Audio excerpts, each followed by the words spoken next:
ये आरएसएस वाले, ये संघी ये पूछते हैं कि इस राष्ट्र को बनाने में मुसलमानों का क्या योगदान है। तो मैं आपको बताता चलूं कि इस राष्ट्र नाम की जो चीज़ है वो आधुनिक काल की उत्पत्ति है। देश या राष्ट्र जो आज की परिभाषा में हमें दिखाई देता है वो पहले नहीं था। पहले राजशाही थी, सल्तनतशाही थी, लेकिन उससे भी पहले एक समाजशाही होती है, समाज व्यवस्था होती है। तो इस देश को 5000 साल से ये राष्ट्रीय स्वयंसेवक संघ के पूर्वजों ने, उनके आइडियोलॉजी को जन्म देने वाले मनुवाद ने बनाई, जिसमें इस देश की 18 पगड़ जाति, जनजाति, आदिवासी, इन लोगों को गुलाम बना दिया।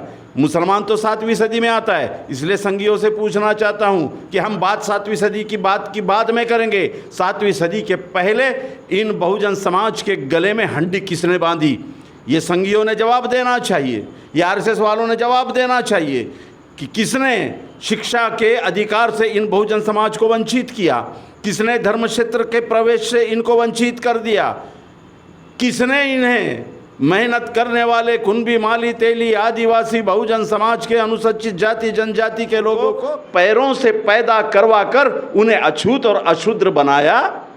मुसलमान तो नहीं थे, मुसलमान तो 7वीं सदी में आए। फिर किन लोगों ने इन्हें धर्म ग्रंथों से बहिष्कृत कर दिया, धर्म क्षेत्रों से बहिष्कृत कर दिया।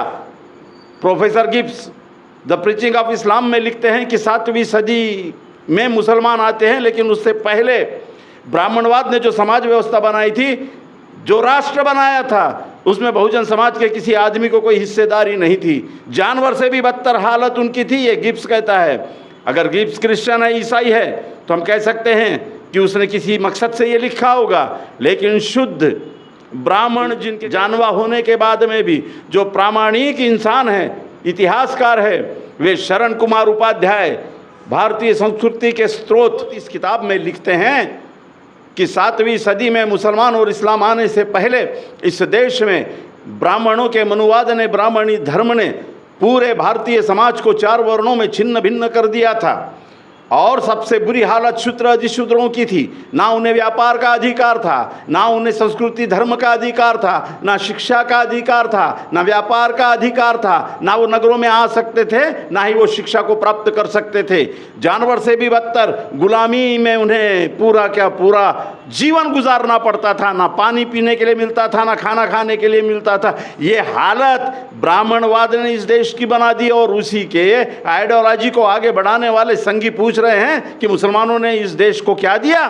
तो आए बताते हैं मुसलमानों ने इस देश को क्या दिया। तुमने जिनके गले में हंडी बांधी थी, जिनके कमर में तुमने झाड़ू बांधी थी, उनकी हंडी और कमर की झाड़ू निकालने का काम मुसलमानों ने किया। और बाहैसियत मुसलमान उन्हें इस्लाम का अनुयायी एक बड़ा व्यक्ति मूल्य प्रदान करके इस देश में एक नई समतावादी व्यवस्था की स्थापना की।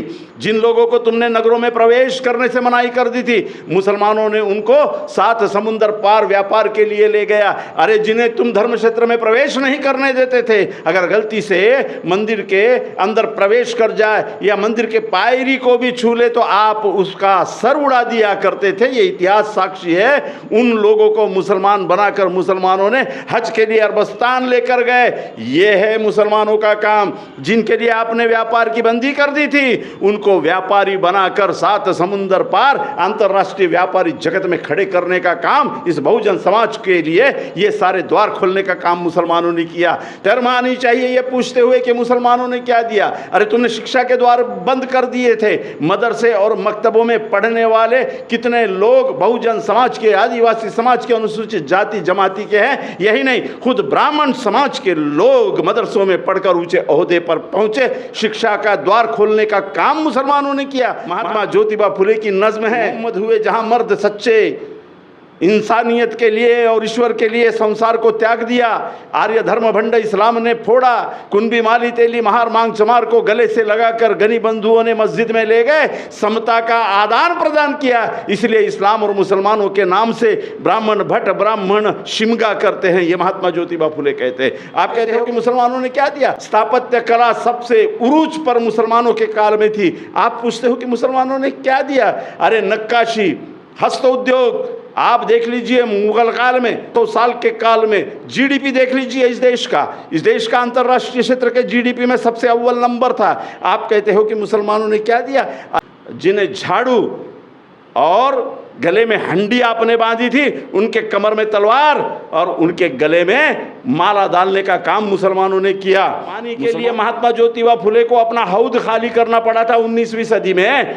जिन डॉक्टर बाबा साहब आम्बेडकर को 14 तालाब का आंदोलन पानी के लिए करना पड़ता है, 7वीं सदी में मुसलमानों ने नहरें खुदवा कर गाँव-गाँव के शूद्र अतिशूद्रों को पानी पिलाया, मस्जिदों में पानी पिलवाया, मदरसों में पानी पिलवाया, जमातों में पानी पिलवाया। और आप कहते हो कि मुसलमानों ने क्या किया इस देश के लिए? अरे इस देश में समता, ममता, बंधुता का जो बुनियादी ढांचा है वो मुसलमानों ने इस देश के बहुजनों को दिया। इसीलिए इस देश का बहुजन समाज यही मुसलमान बना है। कुनबी माली तेली महार मार चमार से मुसलमान बने हैं, लेकिन मुसलमान बनकर ब्राह्मणवाद के छाती पर समता लेकर बैठे।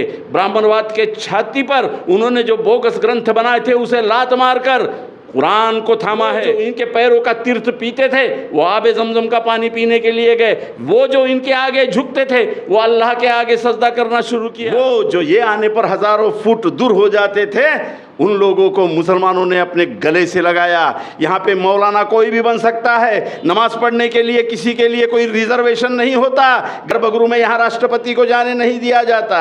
एक मंत्री है कैबिनेट, लेकिन वह भी ब्राह्मण नहीं है, शूद्र है करके नहीं जाने दिया जाता। यहाँ छत्रपति शिवाजी महाराज को शूद्र है करके राज्याभिषेक के लिए मनाही की जाती है। यहाँ संत तुकाराम जी को छला जाता है, यहाँ कबीर को छला जाता है, यहाँ बसवेश्वर महाराज का मर्डर कर दिया जाता है, यहाँ लिंगायतों के विरोध में आंदोलन चलाया जाता है, सिखों को तकलीफ दी जाती है, यहाँ ईसाइयों के चर्च जला दिए जाते हैं। अरे इतिहास तो यह है कि इसी ब्राह्मणवाद ने बुद्धिज्म के 54,000 विहार जला डाले। मुसलमानों ने इस देश में क्या दिया करके बताते हो? अरे मुसलमानों ने इस देश में एक नई तहजीब दी जो समता, ममता, बंधुता पर खड़ी है। इसलिए हम जिसे भारतीयता कहते हैं, उस भारतीयता की जड़ें मुसलमानों ने इस देश में ब्राह्मणवाद की बंदिशों को हटाकर डाला।